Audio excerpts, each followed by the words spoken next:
বকুলের সাথে আজকে আমাকে কথা বলতেই হবে। তাতে যা খুশি হয়ে যাক, বকুলের সাথে কথা বলতেই হবে।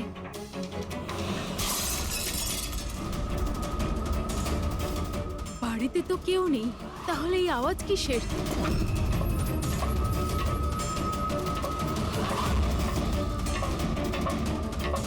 কীর্তি, বকুল, কেউ কিছু বলছে না কেন? কীর্তি ভাই, কীর্তি,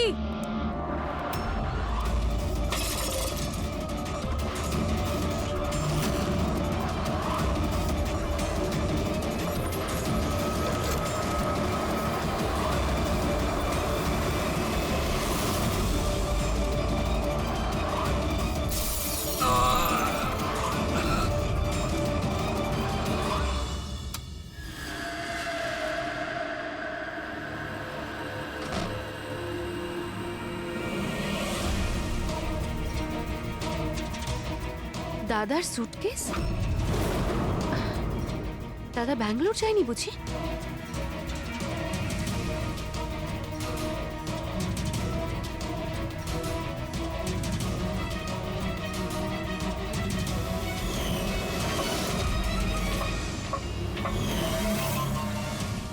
বৌদিও ফিরে চলে এসেছে।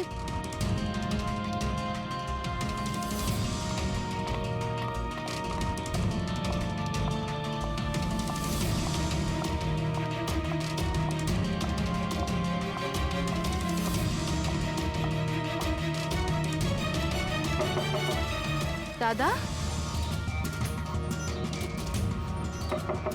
বকুলদা, দাদা তুই ব্যাঙ্গালোর যাসনি?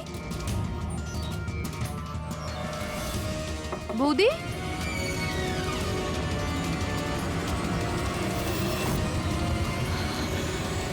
দাদা!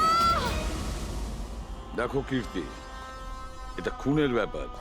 আরো একবার ভেবে নাও। তুমি যে কথাগুলো বলছো সেগুলো সত্যি?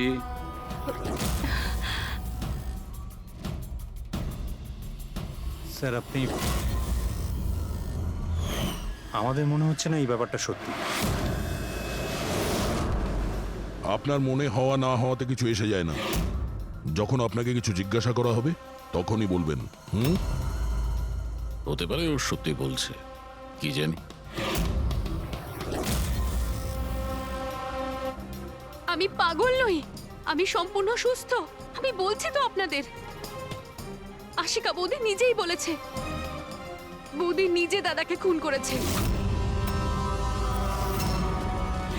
বৌদি, বৌদি, দাদা, আশিকা বৌদি, বৌদি, বৌদি, বৌদি, বৌদি, থ্যাংক গড। বৌদি, বৌদি, বৌদি, এইসব হলো কি করে? কে করেছে এইসব? মরে গেছে বকুল, ঝামেলা শেষ। মেরে দিয়েছে, সব শেষ, মেরে দিয়েছি। শুধুমাত্র মেরে দিয়েছি বলেই প্রমাণ হয় না যে ওই বকুলকে মেরেছে। এটাও তো হতে পারে যে ও আরো কিছু বলতে চাইছিল। হ্যাঁ,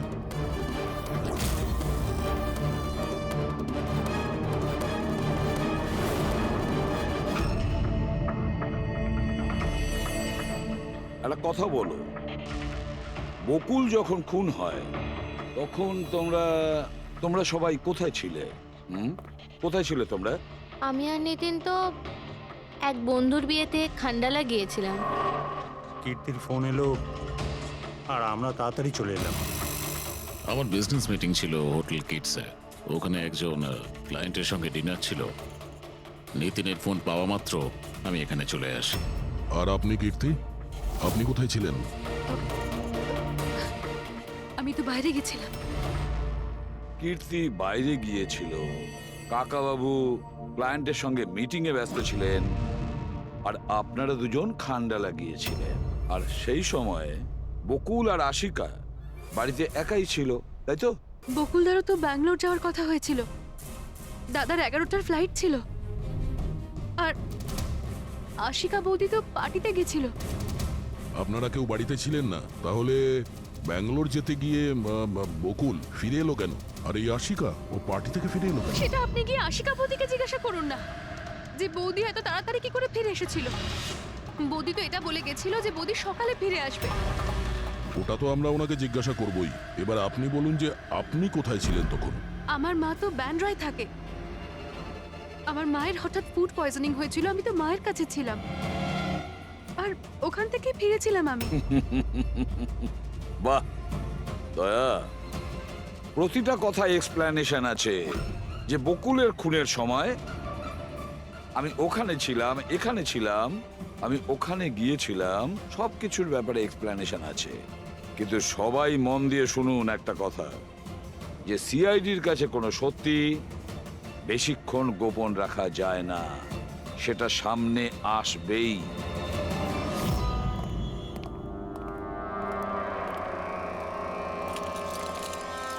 হ্যাঁ অভিজিৎ, পুরো বডির মধ্যে কাঁচের টুকরো গেঁথে ছিল।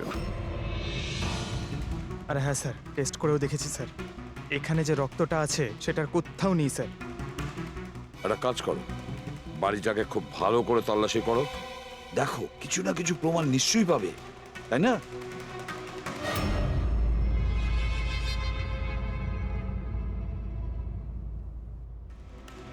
কিছু বললো কি? স্যার, ওর বক্তব্য ওর কিছুই মনে নেই। কিছু মনে নেই? আশিকা, তোমার কি মনে পড়ছে তুমি কীর্তিকে জ্ঞান হারানোর আগে কিছু বলেছিলে? মনে করো। আমার কিছুই মনে পড়ছে না। মনে করার চেষ্টা করো। কীর্তি বলছিল যে বকুলের খুন তুমি করেছো, এরকম তুমি নিজে ওকে বলেছো। কীর্তি মিথ্যে কথা বলছে। বকুলকে আমি মারিনি।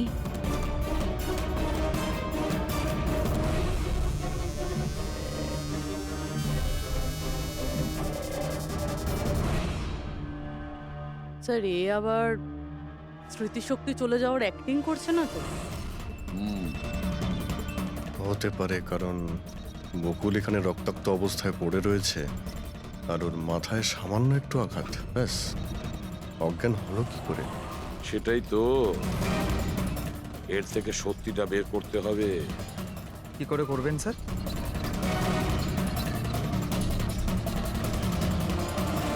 সত্যি কথাটা বলিয়ে নেব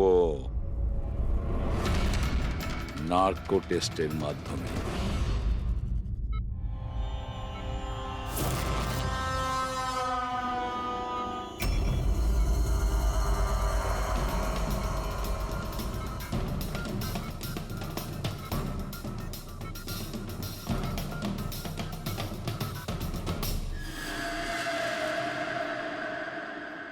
আঠারোই এপ্রিল রাতে যখন পার্টি থেকে বাড়িতে ফেরেন, কি হয়েছিল? আমি বাড়িতে ঢুকলাম, বকুল চিৎকার করছে। তারপর কি হয়েছিল? তারপরে আমি ঘরে গেলাম দেখার জন্য। কি দেখলেন আপনি? আমি গিয়ে দেখলাম যে বকুল ওখানে দাঁড়িয়ে আছে, ওর পিঠ থেকে রক্ত বেরোচ্ছে, আর আমি ওখানে একটা মেয়ের লাশ পড়ে আছে সেটা দেখতে পাই। আমি খুব রেগে গেছিলাম, আর আমি ওখানে পড়ে থাকা একটা কাঁচের টুকরোকে উঠিয়ে নিলাম।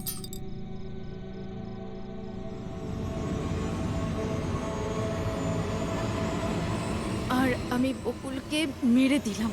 আর তখনই আমি আমার ঘাড়ে একটা প্রেশার অনুভব করলাম। তারপরে আমি বেহুশ হয়ে পড়ছিলাম। বেহুশ হওয়ার আগে আমি দরজার সামনে একজন মানুষকে দেখতে পাই। কেউ একজন অরেঞ্জ কালারের জ্যাকেট পরেছিল। পুরুষ ছিল না মহিলা? একটা লোক। আচ্ছা, তারপর ও কি করলো? ও আমার কাছে আসছিল, মনে হয় আমাকে মারতে চাইছিল। আচ্ছা আশিকা, তুমি ওখানে কোনো মহিলার লাশ দেখতে পেয়েছো? হ্যাঁ, দেখেছিলাম। মহিলার লাশ? ওখানে তো আমরা কোনো মহিলার লাশই পাইনি। স্যার আমরা তো বকুলের মার্ডারের তদন্ত করছি, এর মধ্যে আবার নতুন কেস এলো কোথা থেকে? কোন মহিলার লাশ? কে ছিল ওই মহিলা? আমি মনে করতে পারছি না, সবকিছু ধোঁয়া ধোঁয়া লাগছে। আচ্ছা, এ আমাদের বোকা বানাচ্ছে না তো? বুঝে উঠতে পারছি না এ কোন মহিলার কথা বলছে, কোন মহিলার কথা বলতে চাইছে। আশিকা, তুমি বকুলকে কেন মেরেছো? কেন মেরেছো বকুলকে? ঠিকই হয়েছে যে ও মরে গেছে। তাছাড়াও যদি বেঁচে থাকতো আমাকে রাস্তায় ভিক্ষে করতে হতো। কেন? ঘাড় ধাক্কা খেতে কেন? চরিত্রহীন প্রমাণ করতে চাইছিল, ডিভোর্স চাইছিল আমার থেকে। আচ্ছা, ওই মৃত মহিলা উনি কে ছিলেন? আমি আপনাদেরকে বললাম তো, মনে করতে পারছি না। দেখো আশিকা, আমরা ওখানে কোনো মহিলা লাশ খুঁজে পাইনি, তাহলে সেই লাশটা গেল কোথায়? আমার যখন জ্ঞান ফিরছিল তখন ওই লাশও ওখানে ছিল না। আর ওই যে ফ্লোরেসেন্ট অরেঞ্জ কালারের জ্যাকেট পরা লোকটা? ওটা খুবই অস্পষ্ট আমার কাছে, ওই দরজাতেই দাঁড়িয়েছিল। হতে পারে আমার জ্ঞান হারানোর অপেক্ষায় ছিল।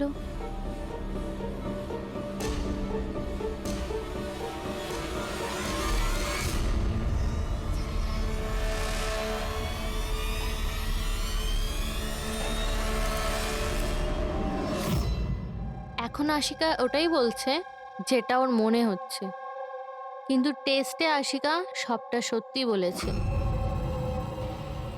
Thank you. ওয়েলকাম।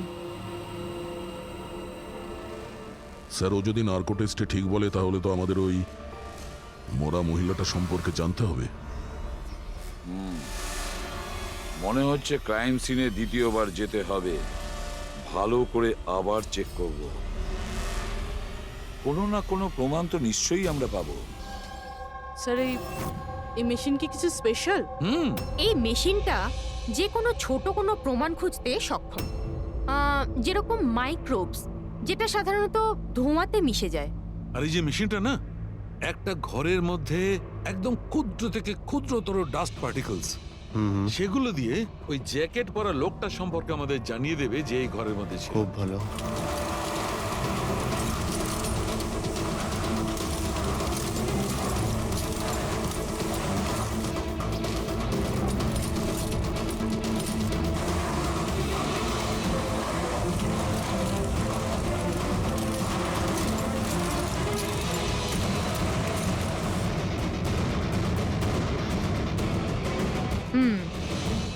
এই দেখুন, যেটা আমাদের নজর এড়িয়ে গিয়েছিল সেটাই মেশিনটা খুঁজে দিল।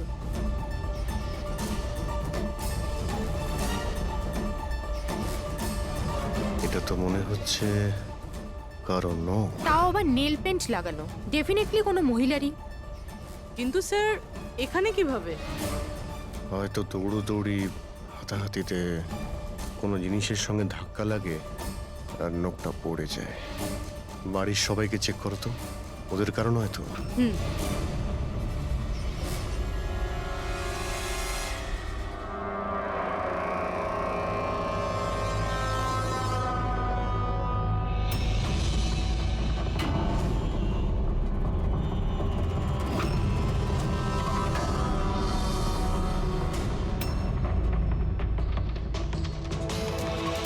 স্যার, হ্যাঁ, ওই বাড়ির তো কারণ নয়, হয়তো ওই মহিলার হবে যার লাশ আশিকা দেখেছিল।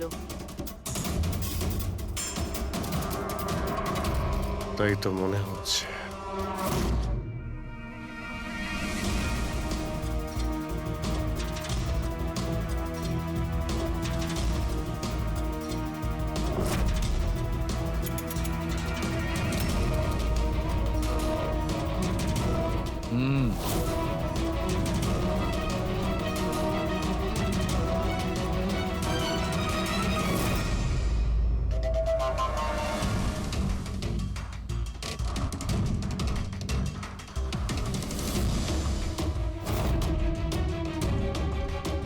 এই ব্যাপার সরকার।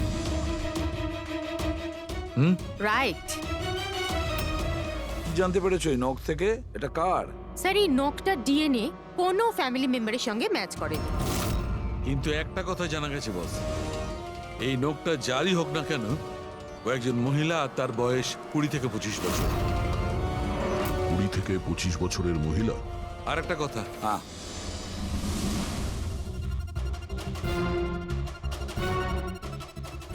এই যে ছোট্ট ছোট্ট সাদা টুকরোগুলো দেখতে পাচ্ছ, এটা বলতে পারো যে হাই পার্সেন্টেজ অফ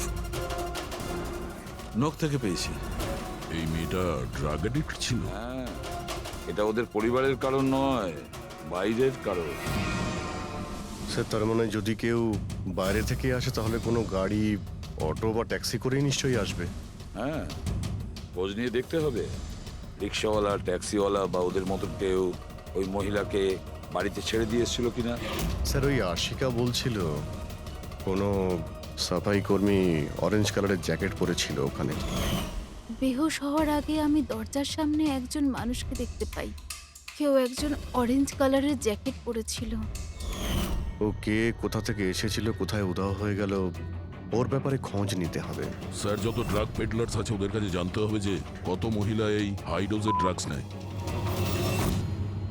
অভিজিৎ, একটা কাজ করো, রিক্সাওয়ালা আর ট্যাক্সিওয়ালার কাছে খোঁজ নাও যে ওনাকে বাড়িতে ছেড়ে দিয়ে এসেছিল কিনা, আর মিসিং পার্সনস রিপোর্ট চেক করো।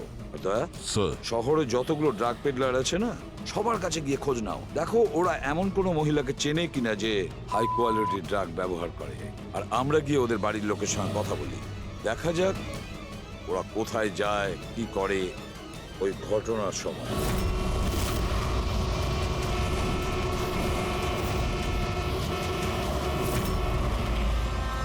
তোমাদের অ্যাসোসিয়েশন থেকে জানতে পেরেছি যে 10 তারিখ মানে পরশু রাতে তুমি শান্তিনিবাস বাংলোতে কোনো মেয়েকে ড্রপ করেছিলে। হ্যাঁ স্যার, ছেড়েছিলাম।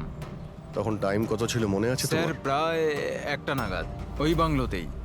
স্যার, ও নেশার ঘরে ছিল আর বারবার ওর স্বামীকে গালি দিচ্ছিল। আচ্ছা, হ্যাঁ স্যার।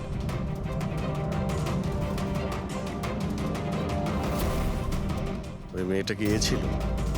হ্যাঁ স্যার, এই মেয়েটা ছিল। ওখানে বাংলোর আশেপাশে কোনো গন্ডগোল হয়েছিল কি? না স্যার, গন্ডগোল তো কিছু মনে হয়নি, সবকিছু নর্মালি ছিল। আর একটা গাড়ি দাঁড়িয়ে ছিল, একটা বাইক আর একটা গার্বেজ ভ্যানও ছিল। Garbage van? হ্যাঁ sir. Sir sir sir sir sir sir, আমিও পরশুদিন একজন মেয়েকে শান্তিনিবাস বাংলোর কাছে নামিয়েছিলাম। কটার সময়? স্যার, সম্ভবত 12:30 নাগাদ। আর তুমি একটা সময় নামিয়েছিলে? হ্যাঁ স্যার। আচ্ছা, দেখো তো সেটা কি এই মেয়েটা? না না স্যার, এই মেয়েটা তো নয়। তাহলে একে তুমি একটার সময় নামিয়েছিলে আর 12:30টার সময় যে মেয়েটাকে তুমি নামিয়েছিলে তাকে আবার দেখলে তুমি চিনতে পারবে? একদম স্যার, নিশ্চয়ই চিনে ফেলবো। গুড, চলো। তোমাদেরকে যে যে প্রশ্ন করব তার সঠিক উত্তর আমার চাই। তুই যদি কেউ মিথ্যে বলো না, তাহলে ভীষণ মুশকিলে পড়ে যাবে, বুঝেছো? স্যার, মিথ্যে কথা বলে কেন নিজেদেরকে বিপদে ফেলবো? হ্যাঁ, তাহলে বলো, যেদিন বকুল খুন হয়েছিল সেদিন কি চেতন তোমার হোটেলে ছিল? হ্যাঁ স্যার, উনি হোটেলেই ছিলেন আর উনি সব সময় ক্লায়েন্টের সাথেই ছিলেন। উনি ক্লায়েন্টের সাথে ডিনারও করেছেন। আচ্ছা, ঠিক আছে, তোমাদের ক্লায়েন্টদের ডিটেলস চাই আমার, আর সেদিনের সিসিটিভি ফুটেজও। শিনা, কীর্তির মায়ের ফুড পয়জনিং কেন হয়েছিল? খাবারে কি মিশিয়েছিলেন? আমি কিচ্ছু মেশাইনি, আন্টি তো বাইরে গেছিলেন। যখন যখন উনি ফিরে এসেছিলেন, ওনার শরীরটা ভালো ছিল না। স্যার, নিতিন আর সিয়া দুজনে সারাদিন বিয়েতেই ছিল। জিজ্ঞেস করার আগে বলছো, মুখস্থ করে এসেছো নাকি? না ম্যাম, যেটা সত্যি সেটাই বলছি। 11টার সময় ফাংশন শেষ হয়ে গেছিল। এরপরে বাকি রইল নিতিন আর শিয়া। ওরা কোথায় গিয়েছিল? স্যার, ওরা মনে হয় নিজেদের রুমে চলে গেছিল।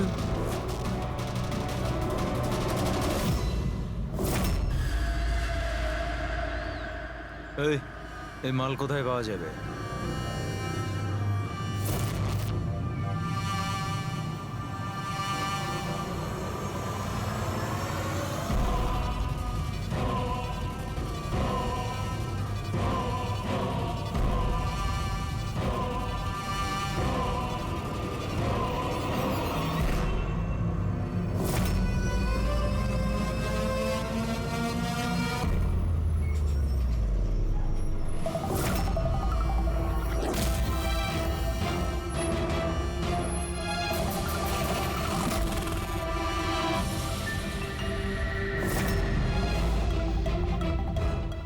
মাল চাই।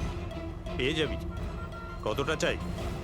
আর পেমেন্ট কিভাবে করবি? পেমেন্ট মাল ব্যবহার করার পরে। মাল ব্যবহার করার পর দেখ, পালানোর ব্যাপারে না চিন্তাও করিস না। আমার কাছে সমস্ত ক্লায়েন্টের ঠিকুজি কুষ্টি আছে, আর ওই কুষ্টিতে লেখা আছে আমার ক্লায়েন্ট ওভারডোজে মরবে, নয়তো আমার বন্দুকের গুলিতে। কিন্তু তোর কুষ্টিতে লেখা আছে জেল যাওয়া। ওই সব মহিলার ফোন নাম্বার আমার চাই, যাদের তোমরা ড্রাগ সাপ্লাই করো। তাড়াতাড়ি দাও।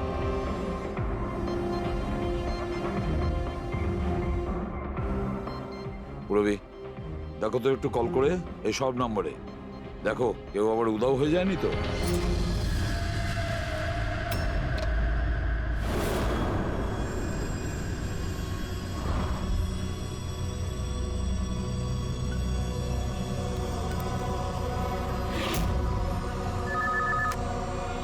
হ্যালো, আচ্ছা, আমি সোনারিকার সাথে কথা বলতে পারি? দেখুন ও তো দুদিন ধরে কাজে আসছে না। কি? এ নিয়ে তো আমাদেরও চিন্তা হচ্ছে। দুদিন ধরে? ঠিক আছে, থ্যাংক ইউ স্যার। হ্যাঁ স্যার, ডায়েরিতে যে ছবিগুলো ছিল ওর মধ্যে থেকে এই মেয়েটা নিখোঁজ। এই মেয়েটার নাম সোনারিকা, আর এ একটা বারে কাজ করে। ও, দুদিন কাজে যায়নি। একে দেখে বলো তো, এ কি তোমার ক্লায়েন্ট ছিল? হ্যাঁ স্যার। তুমি কি এই মেয়েটাকে নামিয়েছিলে? হ্যাঁ স্যার, এই ছিল, এই মেয়েটাই। আশিকা নিশ্চয়ই একে দেখেছিল। বকুলের ফ্যামিলির সবাইকে ভেতরে নিয়ে এসো। একটু মন দিয়ে দেখুন এই ফটোটা। এই সেই মেয়েটা যার লাশ আপনাদের ঘরে পাওয়া গেছে। আপনারা চেনেন নাকি? হ্যাঁ না স্যার। আমি দেখেছি স্যার, বকুল তার সাথে 2 মাস আগেই। বকুলের সঙ্গে দেখা হয়েছিল 2 মাস আগে? কোথায় দেখেছিলে? একটা হোটেলের বাইরে। আর দাদা বলেছিল ইনি দাদার ক্লায়েন্ট। স্যার, কোনো ড্রাগ অ্যাডিক্টেড বারে কাজ করা কোনো মহিলার সঙ্গে বকুল ছিল, আর এনাদের বলেছে ওই মহিলা ওর ক্লায়েন্ট। কেন কেন মিথ্যে বলেছে ও?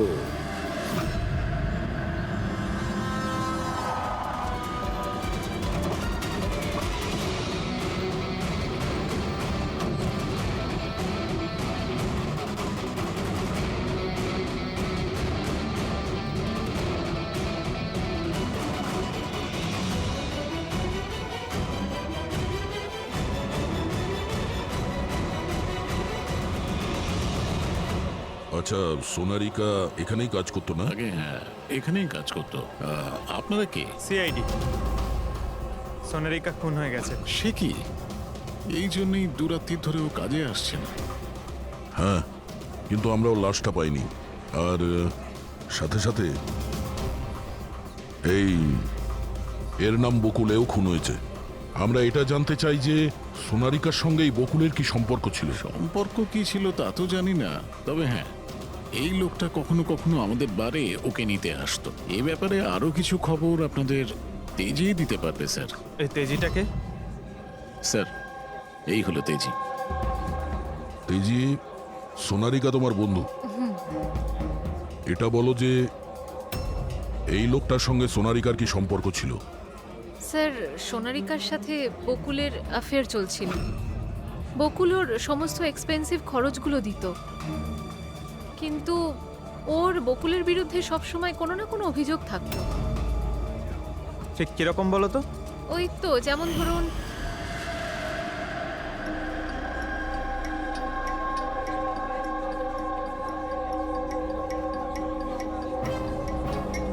সোনারিকা, কি হয়েছে? আমি বকুলের সাথে এই সম্পর্কটা আর কন্টিনিউ করতে পারবো। কিন্তু কেন, কি হয়েছে? না এই সম্পর্কটা রেখে আমি কোনো টাকা পয়সা পাচ্ছি না, ওই বকুল নিজের বউকে ডিভোর্স দিচ্ছে। কিছু একটা করতেই হবে। কি করবি তুই? ব্ল্যাকমেল। কি? আমি ওকে ব্ল্যাকমেল করব যে আমাকে এই নাটকটা করতে বাধ্য করেছে। তাহলে কেউ সোনারিকাকে টাকা দিচ্ছিল বকুলের সাথে ভালোবাসার নাটক করার জন্য। মাস্টারমাইন্ড তাহলে অন্য কেউ? হ্যাঁ, আর ওই মাস্টার মাইন্ডই প্ল্যান করে এই সোনারিকা আর বকুলকে মেরে দিয়েছে। কিন্তু আশিকার ওখানে আসা প্ল্যানের মধ্যে ছিল না। বুঝে উঠতে পারছি না যে এই বকুল নিজের ফ্লাইট ছেড়ে বাড়ি কেন ফিরে আসলো। আর স্যার, খুনি যদি বকুলের গার্লফ্রেন্ডকে মারতেই চেয়েছিল তাহলে অন্য কোথাও মারতে পারতো, ওই বাড়িতেই কেন মারতে গেল? হতে পারে খুনি প্রথম থেকেই জানতো যে বকুলের বাড়িতে কেউ নেই, সেই কারণে ও মিথ্যে কথা বলে সোনারিকাকে ওখানে ডেকেছে, আর সেই সময় বকুল আর আশিকা ওখানে পৌঁছে গেছে। এটা হতে পারে, কিন্তু স্যার লাশটাকে ঘরের বাইরে কোথায় নিয়ে যেতে পারে আর কিভাবে? কারণ বকুলের বাড়ির সমস্ত গাড়ি তো আগে থেকেই বাইরে ছিল। উনি যদি চাইতো তাহলে লাশটাকে টুকরো করে সুটকেসে নিয়ে যেতে পারতো, বা লাশটাকে টুকরো করে প্লাস্টিকে ভরে ডাস্টবিনেও ফেলে দিতে পারতো। ওই যে ডাস্টবিনগুলো আছে না বাইরে। হ্যাঁ স্যার।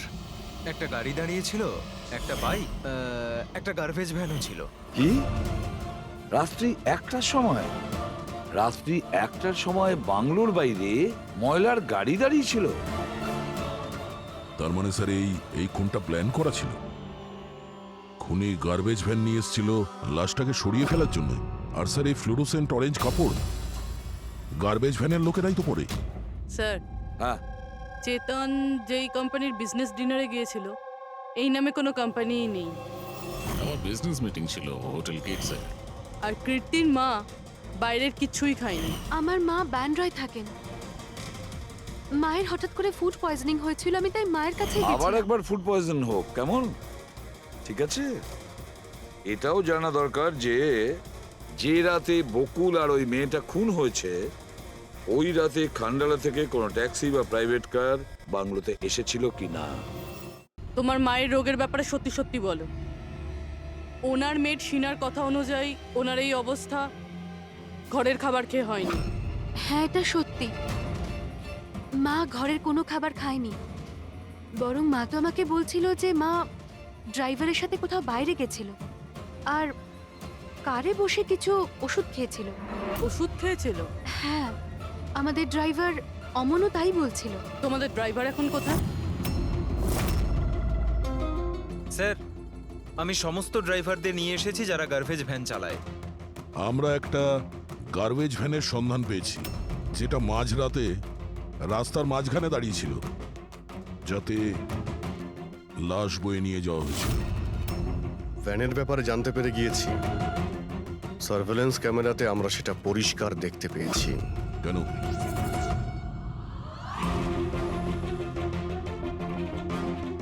তুমি না ওই ভ্যানের ড্রাইভার? না না স্যার, আমি কিছুই জানি না। আমার ভাই নিয়ে গেছিল এই ভ্যানটাকে, আর এবারে ও সেটাকে কোথায় নিয়ে গেছিল, কেন নিয়ে গেছিল আমাকে কিছুই বলেনি ও স্যার। ফোন করো কেউ? হ্যাঁ স্যার। হ্যাঁ হ্যালো, হ্যাঁ ভাই কোথায় আছিস রে তুই?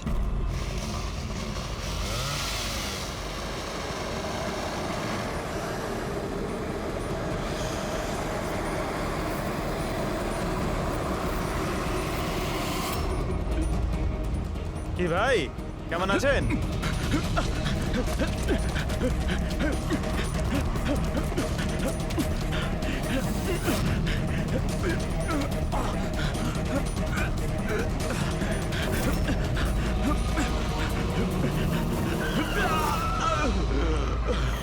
স্যার, আমি সব সত্যি কথা বলছি। আমি যা কিছু করেছি ওই ফোন কলের ভিত্তিতেই করেছি। বকুল স্যারের বাংলো থেকে কল করেছিল। কে ফোন করেছিল বকুলের বাংলো থেকে? আমি তো তাকে কখনো দেখিনি, শুধু গলার স্বর শুনেছিলাম। মহিলা ছিল না পুরুষ? স্যার, কখনো কখনো মহিলার গলার স্বরে ফোন আসতো, আর কখনো পুরুষেরও। স্যার, সে যেই হোক না কেন সে বকুলের বাড়ির লোকই। কিন্তু তুই এগুলো করেছিস কেন?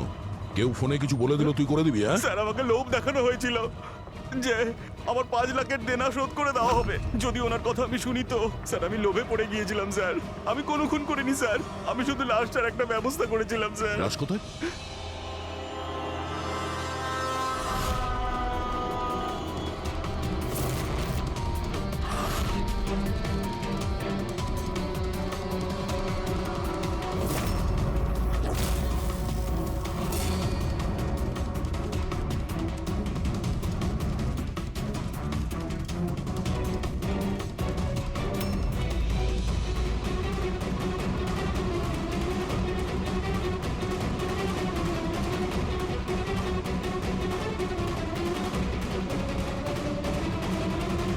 নো, এই মেয়েটার গলা টেপা হয়েছে আর তাতেই ওর মৃত্যু হয়েছে।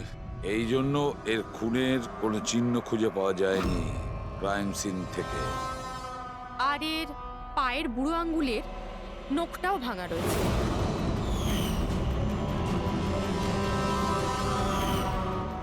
আর ডক্টর এগুলো কি? এই যে হলুদ হলুদ দাগ। এটাই তো এই কেসের সবচেয়ে বড় সূত্র। চলুন সবাই দাঁড়িয়ে যান। দাঁড়ান। আর কত জিজ্ঞাসাবাদ করবেন আপনারা? সবই তো বলে দিয়েছি আমরা। এবার আর কোনো জিজ্ঞাসাবাদ করবো না। হ্যাঁ, আপনাদের প্রত্যেকের নার্কো টেস্ট হবে। Narco test? কিন্তু কেন? কারণ আপনাদের মধ্যে কেউ যে সত্যিটা বলছে না। আপনাদের কাছে কোর্টের পারমিশন আছে এই নার্কো টেস্টের জন্য? হ্যাঁ, পারমিশন ছাড়া আমরা কিচ্ছু করি না।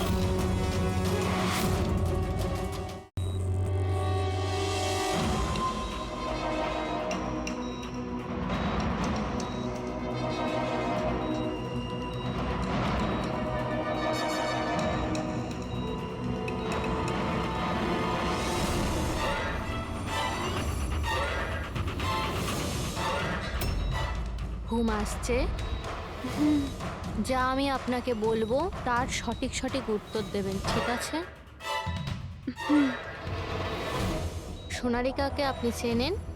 হ্যাঁ বকুলের যে অ্যাফেয়ার ছিল ওর সাথে, এটাও জানতেন আপনি? হ্যাঁ, আমার দুজনকেই সন্দেহ হতো। তাহলে আশিকাই কি ওকে খুন করেছে? আশিকা তো সোনালিকাকে চিনতই না, তাহলে খুন কি করে করবে? আপনার এখন ঘুম পাচ্ছে? সোনারিকাকে আপনি চেনেন? না। বকুলের সাথে সোনারিকার অ্যাফেয়ার আছে, এটা কি আপনি জানেন? না। তাহলে আশিকাই কি ওকে খুন করেছে?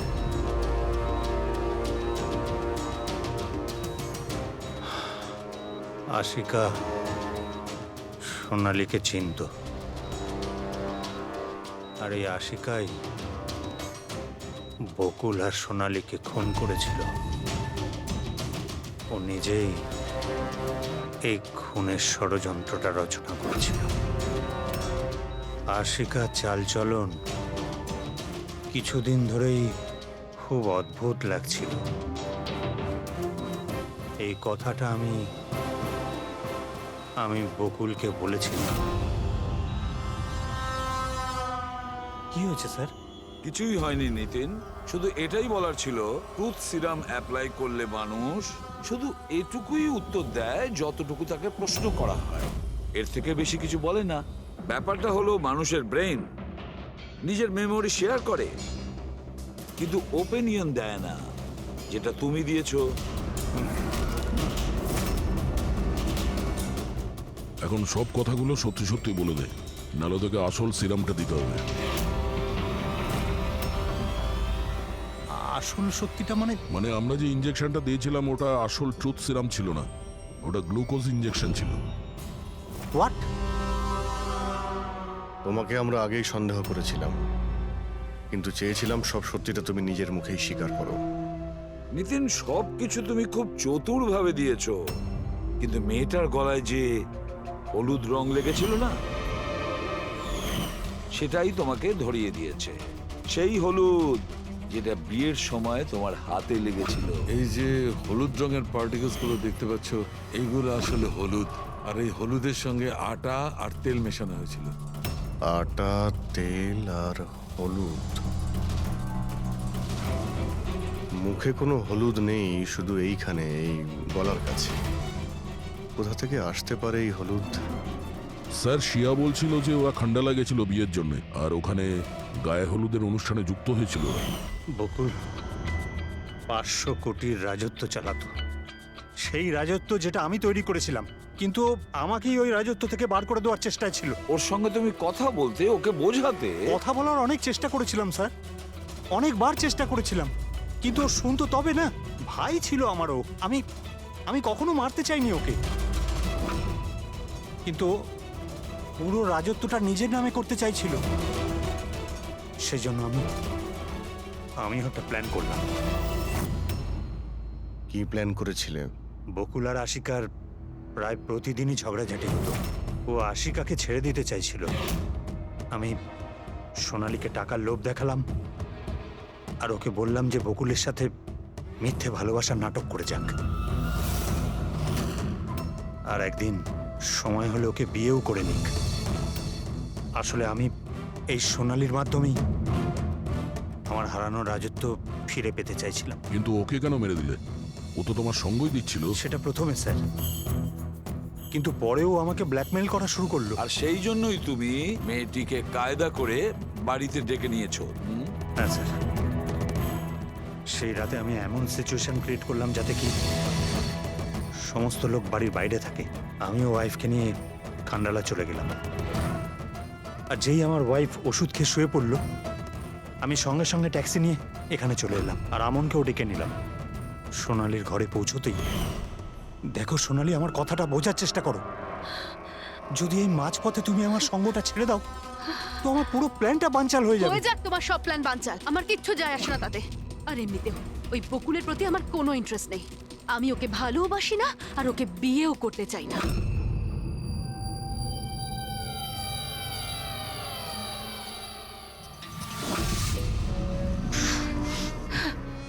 দেখো, যদি তুমি আমাকে সঙ্গ না দাও না তো খুব পস্তাবে, বলে দিলাম। হুমকি আমি দিচ্ছ তুমি আমাকে? হুমকি দিচ্ছ?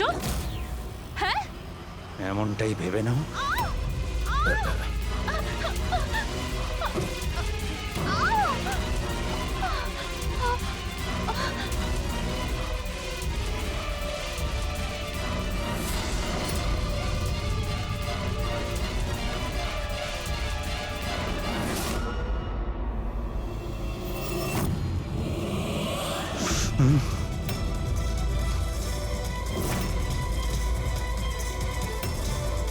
দাদা, বকুল,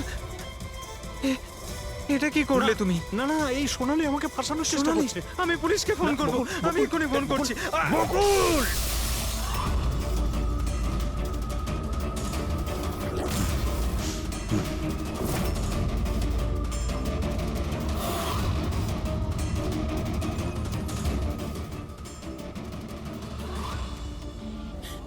বকুল,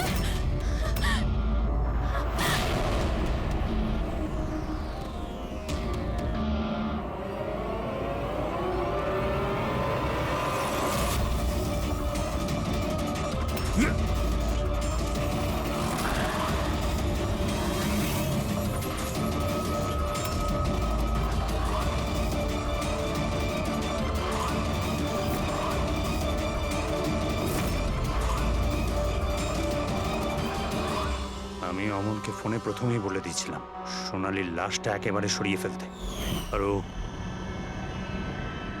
একেবারে সেই কাজটাই করেছিল। টাকার লোভে পড়ে তুমি এতটাই অন্ধ হয়েছিলে যে নিজের সম্পর্কটাই ভুলে গিয়েছিলে।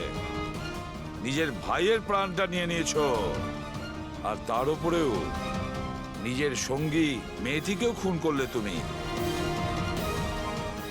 আইন তোমাকে কোনোদিন ক্ষমা করবে না। কঠোরতম শাস্তি হবে তোমার, হয়তো ফাঁসি।